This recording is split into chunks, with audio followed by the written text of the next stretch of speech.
دراز تو آمن والے مہمان ادارہ منہاج القرآن دی طرفوں اج تو پہلے ایک امانت پہنچی ہے سرزمین توسا شریف دے اندر جو کہ اس ویلے سیلاب دے مارے ہوئے جرے بلے اجڑے پجڑے ہوئے ہاسے لڑتے بڑھتے بدے ہانے اس بستے شریف دے اندر بھی 4 فٹ پانی چلتا در و دیوار پانی کراس کرے در رہ گیا علامہ شیخ الاسلام طاہر القادری صاحب دی طرفوں ادارہ منہاج القرآن دی طرفوں توسا شریف خیمے پہنچے ہیں الحمدللہ اس بور جھنگی دے ایریے دے واسطے 2 خیمے مقرر کیتے گئے ہیں میری مقامی باڈی ادارہ منہاج القرآن دے نال انشاءاللہ رکھڑ والے توسا شریف والے نے الحمدللہ آج جناب دی موجودگی دے اندر ایک قوم دا فرض اور امداد ہے ادا کرے دے ہوئے 2 خیمے ایک بیٹ دے اندر بیٹ ڈار دے اندر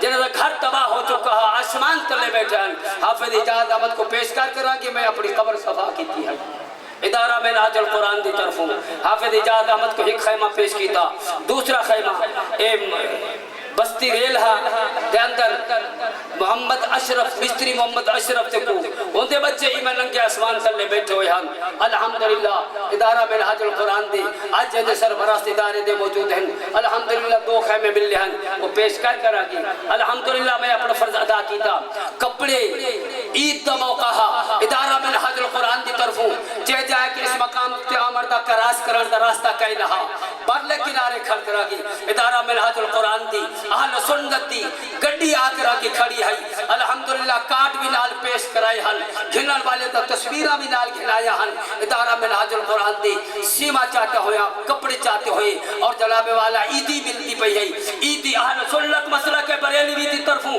الحمدللہ تقسیم تھی دے رہ گئے ہیں داتا دی نگری دے وچو آکر آگی بیٹھا تا شیخ الاسلام منہاج القرآن دے اندر ہا لیکن خیرات مور دھنگی دے اندر بھی چلتی ہے الحمدللہ میں فخر دلال آگ سکتا جگر کراچی دے وچو دوسرے نجدیہ دے کولو امداد پہنچے اور اپنا نا کر کے رنگی مورہا لا کے رنگی بستی کلر والا اور جلابے والا بہار علی دے وچو اپنے نام منصوب کر کے نجدی وہابی پیش کرے دے رہ گئے ہیں لیکن الحمدللہ اسا امین ہے امانت کو پالر والے ہیں ادارہ منہاج القرآن کی طرفوں در در دوتے خیرات اور عیدی پچوائی حاصل الحمدللہ اللہ تے نزدیک بھی میں سرخرو مصطفیٰ تے نزدیک کی سرخرو تے عوام تے نزدیک میں دعا کریں دا اللہ جل وجل الکریم ہمارے شیخ الاسلام کو اس سے زیادہ بھی برکت عطا فرمائے آپ کے ادارے کو دن دگنی رات دگنی ترقی عطا فرمائے انسلاک رکھنے والوں کو اس سے بھی زیادہ برکت عطا فرمائے اور آنکھ سے آنکھ میں آ کر بات کرنے والے کی عمر میں بھی اللہ برکت عطا فرمائے علم میں بھی برکت عطا فرمائے جب وقت آ جاتا ہے تو بڑے بڑے ٹول کر خیمے میں آ جاتے ہیں سردیوں کے مہینے میں جب کال دی تھی ہمارے طاہر القادری صاحب نے الحمدللہ تو کے رات کی دلائے کے خبر خیبر دروازے تک تمام کی تمام مخلوقات ایک گملہ بھی نہیں ٹوٹا تھا لیکن حکومت چل کر خیبر کے اندر پہنچ کر مطالبے مان رہی تھی آج اس سرزمین پر تشریف لانے والے اس پسماندہ علاقہ میں تشریف لانے والوں کو میں ویلکم کہتا ہوں آنا تیرا مبارک تشریف لانے والے اہلاً پکارتے ہیں مسنت بچھانے والے میں تو عزیز بے کس ایک تشنہ نظر ہوں اور یوں تو سینکڑوں ہیں قربان جانے والے نعرہ تکبیر بلا تاخیر مبلغ یورپ مفکر ملت اسلامیہ شیخ الحدیث و تفسیر حضرت علامہ قبلہ مفتی ارشاد حسین سیدی صاحب دا خطاب اللہ جواب شروع تھی وڑا لے بلا تاخیر میں توہاڈے اور حضرت صاحب دے درمیان زیادہ حیل نہیں تھی دا تُسا سستی چھوڑ کے بالکل فریش تھی کے ذوق شوق نال استقبالیہ نعرہ سنو بلا تاخیر میں حضرت صاحب دے حوالے کرا نعرہ تکبیر اللہ دا نام مزید بلند کر کے سستی چھوڑ کے سجاگ تھی کے ذوق شوق نال وجدان نال اللہ دا نام بلند کرے سو نعرہ تکبیر نعرہ رسالہ سیدی مرشدی سیدی مرشدی سیدی مرشدی جرت و بہادری جرت و بہادری جرت و بہادری علامہ سیدی صاحب ادارہ منہاج القرآن آستانہ علیہ پیر بارو شریف.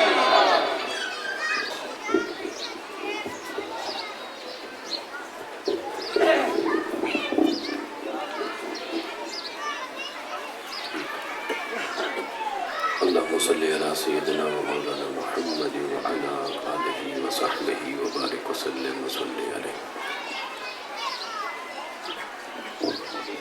ٹھیک ٹھیک.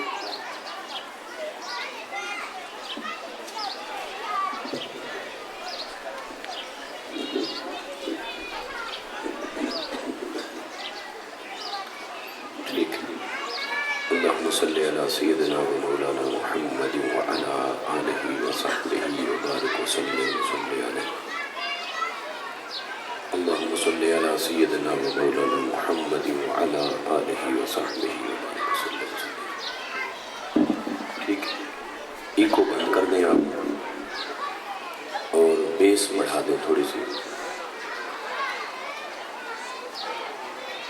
آواز کو اونچا کریں تھوڑا سا, زیادہ بھاری بھی نہ ہو. اللہم صلی علی سیدنا و مولانا محمد وعلا آلہ وصحبہ وبارک وسلم وصلی علیہ.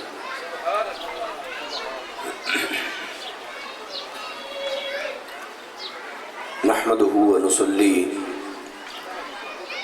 ونسلم علی سیدنا و مولانا محمد رسولہ النبی الامین المکین الحنین الکریم الرؤوف الرحیم. اما بعد فاعوذ باللہ من الشیطان الرجیم. بسم اللہ الرحمن الرحیم. یا ایہا الذین آمنوا لا تقدموا بین یدی اللہ ورسولہ واتقوا اللہ ان اللہ سمیع علیم. سبحان اللہ. صدق اللہ العظیم وصدق رسولہ النبی الکریم ونحن علی ذلک لمن الشاہدین والشاکرین والحمد للہ رب العالمین. سبحان. کروں تیرے نام پہ جاں فدا, نہ بس ایک جاں دو جہاں فدا, دو جہاں سے بھی نہیں جی بھرا, کروں کیا کروڑوں جہاں نہیں. سبحان. وہ جو نہ تھے تو کچھ نہ تھا, وہ جو نہ ہوں تو کچھ نہ ہو. سبحان. جان ہے وہ جہان کی, جان ہے تو جہان ہے. سبحان. سبحان. حمد و صلات کے بعد لائق صد احترام علماء ذی وقار, سادات گرامی قدر, منتظمین محفل, حاضرین و سامعین, اللہ اور اس کے حبیب صلی اللہ علیہ وسلم کا فضل و کرم ہے جس کے صدقے سے ہم سب کو یہاں پر مدرسہ انوار القرآن مور جھنگی میں 41ویں سالانہ جلسہ کے اندر حاضری کی سعادت نصیب ہو رہی ہے. دعا کریں اللہ تبارک و تعالی منتظمین کا یہ سب انتظام و انصرام اور ہم سب کی حاضری اور شرکت اپنی بارگاہ میں قبول و منظور فرمائے. موقع کی مناسبت سے چند کلمات عرض کرتا ہوں اور آج کی اس بابرکت نشست کے لیے میں نے جس موضوع کا انتخاب کیا ہے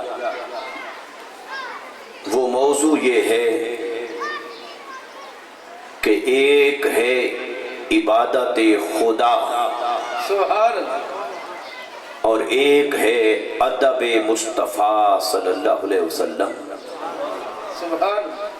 مومن کے لیے دونوں ضروری, کسی ایک کے بغیر بھی گزارا نہیں. عبادت خدا بھی حق ہے اور ادب مصطفیٰ صلی اللہ علیہ وسلم بھی حق ہے، سبحان اللہ، لیکن اس کے اندر ترتیب کیا ہے؟ اللہ رب العزت نے اہل ایمان کے لیے ترتیب یہ رکھی کہ ادب مصطفیٰ پہلے اور عبادت خدا اس کے بعد ہے۔ سبحان اللہ، سبحان اللہ، سبحان اللہ، واہ صحیح سے ہوا۔ ادب مصطفیٰ صلی اللہ علیہ وسلم کا درجہ بھی پہلے، ادب مصطفیٰ صلی اللہ علیہ وسلم کا مقام بھی پہلے، ادب مصطفیٰ صلی اللہ علیہ وسلم کا تقاضا بھی پہلے، ادائیگی بھی پہلے، عبادت خدا سر آنکھوں پر، لیکن اس کا درجہ ادب مصطفیٰ صلی اللہ علیہ وسلم کے بعد ہے، سبحان اللہ، اس کا مقام بھی ادب مصطفیٰ صلی اللہ علیہ وسلم کے بعد ہے۔ ایک سادہ بات پہلے عرض کرتا ہوں آپ کے سامنے، وہ یہ کہ یہ کیسے ہو سکتا ہے کہ عبادت خدا کی اور ادب مصطفیٰ صلی اللہ علیہ وسلم کا، سبحان، حضور صلی اللہ علیہ وسلم کی شان جتنا بھی بلند ہے مگر آپ کا درجہ خدا کے بعد ہے۔ بے شک، بعد از خدا بزرگ توئی قصہ مختصر۔ سبحان، میرے آقا صلی اللہ علیہ وسلم چونکہ مخلوق ہیں، مخلوق ہونے کے ناطے آپ کا جو بھی درجہ ہے، مقام اور مرتبہ ہے، وہ خدا کی ذات کے بعد ہے۔ پھر یہ کیسے ہو گیا کہ ادب حضور کا، عبادت خدا کی؟ تو جب خدا کا درجہ پہلے ہے تو خدا کی عبادت کا درجہ بھی پہلے ہونا چاہیے تھا، بے شک، مگر ایسا نہیں۔ واہ ذات کو دیکھیں تو خدا پہلے، واہ، اور ادب اور عبادت کو دیکھیں تو پھر ادب مصطفیٰ پہلے۔ سبحان اللہ، سبحان اللہ، سپیکر ایک ہی استعمال کریں، باقی آپ جیسے کیسے؟ بس یہ سوال آپ نے ذہن میں رکھنا ہے، اسی پر آج کی ہماری ساری گفتگو کا مدار ہے۔ ساری گفتگو کا نچوڑ اور مقصد اس بات کے اندر ہے کہ مومن کے لیے، مسلمان کے لیے اسلام کے دائرے میں داخل ہونے کے بعد سب سے پہلا کام ادب مصطفیٰ صلی اللہ علیہ وسلم ہے۔ ذات مصطفیٰ صلی اللہ علیہ وسلم کے ساتھ محبت کا رشتہ، ادب کا رشتہ، تعظیم کا رشتہ، غلامی اور نسبت، اس کو اللہ نے پہلا مقام عطا فرمایا، باقی سب کچھ اس کے بعد آتا ہے۔ میں اس کے لیے پہلے آپ کو ایک مثال دیتا ہوں۔ اللہ تعالیٰ نے بنایا انسان، اس کا ایک جسم ہے اور اس کی ایک روح ہے۔ خالی جسم کو بھی انسان نہیں کہتے اور خالی روح کو بھی انسان نہیں کہتے۔ روح کو روح کہتے ہیں اور روح جسم سے نکل جائے تو اسے میت کہتے ہیں، پھر انسان نہیں کہتے۔ آپ ذرا غور کریں اس بات میں کہ اللہ تبارک و تعالیٰ نے بنایا انسان، اس کا ایک جسم ہے، اس کی ایک روح ہے۔ جسم و روح کا رشتہ کیا ہے؟ آپ نے، میں نے سینکڑوں لوگوں کو آخری وقت میں دیکھا جب وہ دنیا سے جا رہے ہوتے ہیں، جب روح قفس انسری سے پرواز کر رہی ہوتی ہے۔ مرنے والا کوئی بھی شخص جب مرنے سے پہلے بستر مرگ پہ پڑا ہوتا ہے، اس کے رشتہ دار بھی اس کے پاس بیٹھے، ماں باپ بھی قریب بیٹھے، اولاد بھی قریب بیٹھی، دوست احباب بھی قریب ہیں۔ ہر ایک زبان پر محبت کی بات ہے، وفاداری کی بات ہے، جانثاری کی بات ہے۔ ہر کوئی یہ کہتا ہے بھئی کسی طرح سے اسے بچا لو، پیسہ خرچ ہوتا ہے تو خرچ کرو، جائیداد لگتی ہے لگ جائے، زمین بکتی ہے بک جائے، جو پیسہ ہے سب لگا دو، سب جائیداد لگا دو، اس کو کسی طرح بچاؤ۔ اس کا علاج کرو۔ حتیٰ کہ محبت کے اندر، جانثاری کے اندر یہ بھی آواز آتی ہے کہ اگر اس کو خون کی ضرورت ہے ہم اپنے جسم کا خون نکال کر دیتے ہیں، اسے کسی طرح سے بچا لیا جائے۔ یہ سب دعوے محبت کے، یہ سب دعوے خرچ کرنے کے، یہ ساری وفاداری کی باتیں، بس اچانک کیا ہوتا ہے، ایک فرق پڑتا ہے، اس جسم کے اندر سے روح پرواز کر جاتی ہے، روح نکل جاتی ہے۔ روح نکلنے کی دیر ہے، سب کی بولی بدل گئی، سب کا لب و لہجہ بدل گیا، سب کی باتیں بدل گئی۔ اب وہ جو کہہ رہے تھے اس کو بچا لو، اس کے لیے پیسہ خرچ کرو، اس کے لیے جائیداد قربان کرو، اس کو جسم کا خون نکال کر دو، اب ان میں سے کوئی اسے اپنے گھر میں رکھنے کو تیار نہیں ہوتا۔ نہ کوئی اپنی چار دیواری میں رکھتا ہے، نہ کوئی اپنے صحن میں رکھتا ہے۔ وہ کہتے ہیں یہ میت ہے، یہ مردہ ہے، اسے اٹھاؤ آبادی سے دور، ویرانے کے اندر، مٹی میں، قبرستان کے اندر، مٹی کے نیچے گڑھا کھود کر، قبر کھود کر اسے دفنا دیا جاتا ہے، اس پر مٹی ڈال دی جاتی ہے۔ میں آپ سے پوچھتا ہوں، تھوڑی دیر کے اندر اتنا بے وفائی، تھوڑی ہی دیر کے اندر اس کے ساتھ اتنا بے وفائی، جس کے لیے جان قربان ہو رہی تھی، جس کے لیے وارے جا رہے تھے، جس کے لیے مال اور جائیداد خرچ کرنے کا دعویٰ تھا، جس کو جسم کا خون نکال کر دینے کا دعویٰ تھا، اب اسے نہ کوئی گھر میں رکھتا ہے، نہ صحن میں رکھتا ہے، نہ ماں باپ اسے گھر میں رکھیں گے، نہ اولاد اسے گھر میں رکھے گی۔ سب رشتے بدل گئے، سب بولی بدل گئی، سب لب و لہجہ بدل گیا۔ اب اسے اٹھا کر آبادی سے دور ویرانے میں دفنا دیا۔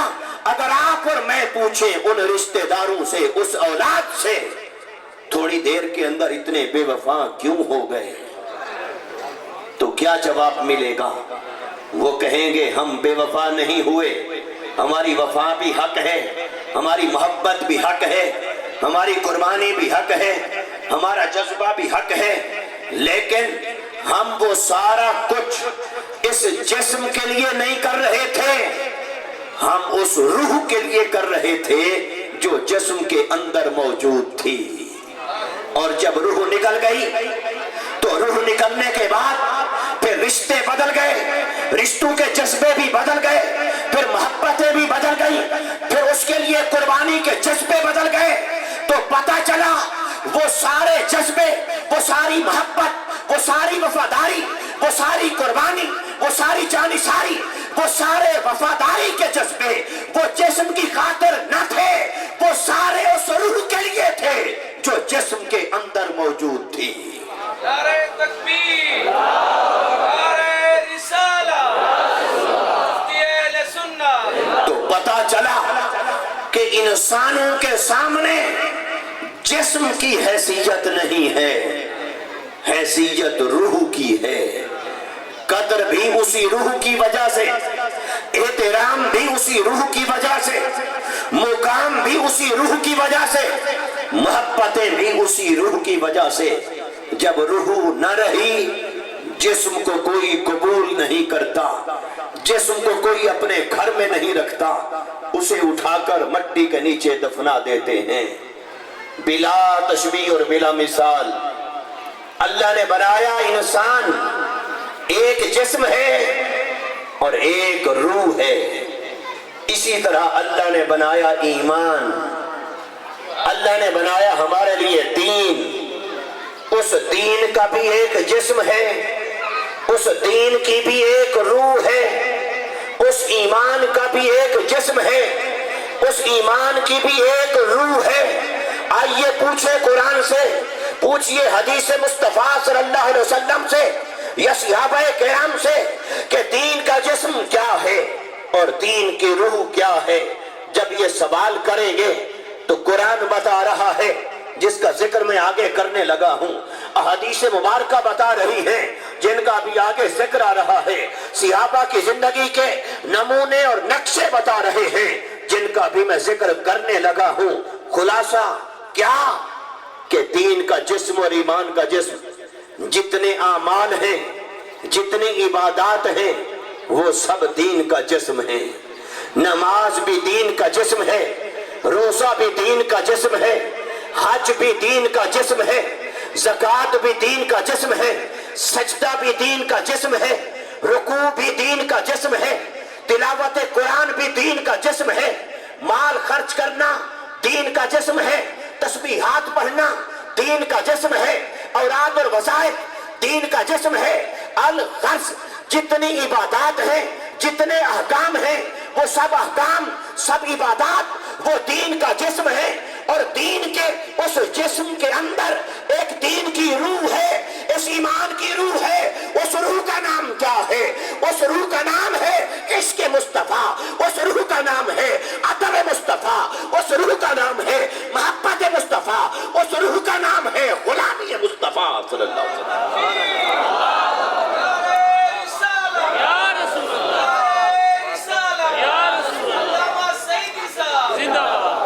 اے انسان، تو نے جسم و روح کا معاملہ دیکھا، اب دین کو سمجھ، اب ایمان کو سمجھ۔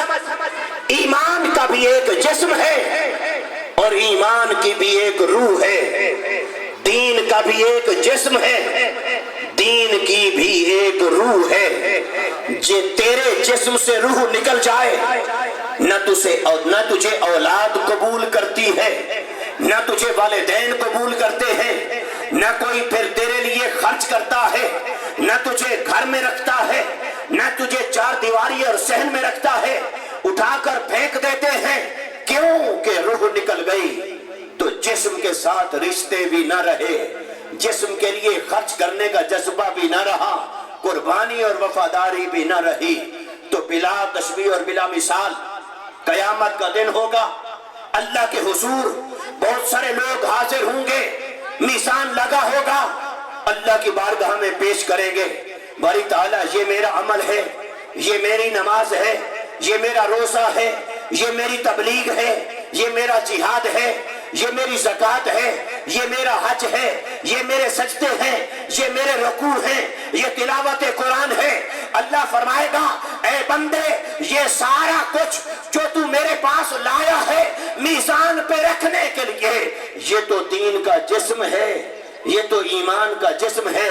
آج ذرا مجھے دکھا اس جسم کے اندر عشق مصطفیٰ کی روح کہاں ہے، ادب مصطفیٰ کی روح کہاں ہے، ادب مصطفیٰ صلی اللہ علیہ وسلم کی روح کہاں ہے۔ سن لے، اگر آج میزان کے اوپر حشر کے میدان میں تیرے عمل میں عشق مصطفیٰ کی روح موجود ہوگی تو پھر تیری نماز بھی قبول ہے، پھر روزہ بھی قبول ہے، پھر حج بھی قبول ہے، پھر اس کا احترام بھی ہے، اس کی قدر بھی ہے، اس کا مقام بھی ہے، اس کی جزا بھی ہے، اس کا اجر بھی ہے۔ لیکن خدا نخواستہ اگر وہ عمل، وہ عبادت عشق مصطفیٰ سے خالی ہوا تو اللہ کی بارگاہ سے آواز آئے گی، اے بندے، یہ جو تو میرے پاس لایا ہے یہ تو مردہ عمل ہے، یہ تو مردہ نمازیں ہیں، یہ تو مردہ روزے ہیں، یہ تو مردہ عبادات ہیں، یہ تو مردہ سجدے ہیں، یہ تو مردہ رکوع ہیں۔ مجھے آج یہ تو بتا، جب تو نماز پڑھتا تھا تو کیا تیرا سینہ اس وقت عشق مصطفیٰ سے آباد ہوتا تھا یا نہیں؟ جب تو تلاوت قرآن کرتا تھا تو تیرے سینے میں تعظیم مصطفیٰ کا چراغ چلتا تھا یا نہیں؟ جب تو تبلیغ اور جہاد کرتا تھا تو میرے مصطفیٰ کے بارے میں کیا کہتا تھا؟ عظمت مصطفیٰ کو مانتا تھا یا نہیں؟ تعظیم مصطفیٰ کرتا تھا یا نہیں؟ ادب مصطفیٰ کا پیکر تھا یا نہیں؟ اگر تیری نمازوں میں، تیرے روزے میں، تیری عبادت میں، تیرے سجدے رکوع میں میرے مصطفیٰ کا عشق بھی تھا، محبت بھی تھی، ادب بھی تھا، تعظیم بھی تھی، تو پھر تیری نماز بھی قبول ہے، تیرا روزہ بھی قبول ہے، تیری عبادت بھی قبول ہے۔ اور اگر روح موجود نہیں پھر تیرا عمل بھی مردہ، پھر نماز بھی مردہ۔ مردوں کے ساتھ جو تم کرتے تھے وہی آج میں کروں گا۔ وہ کیا؟ اللہ فرمائے گا تم جو مردے کے ساتھ کرتے تھے میں بھی مردے کے ساتھ وہی کروں گا۔ تم کیا کرتے تھے؟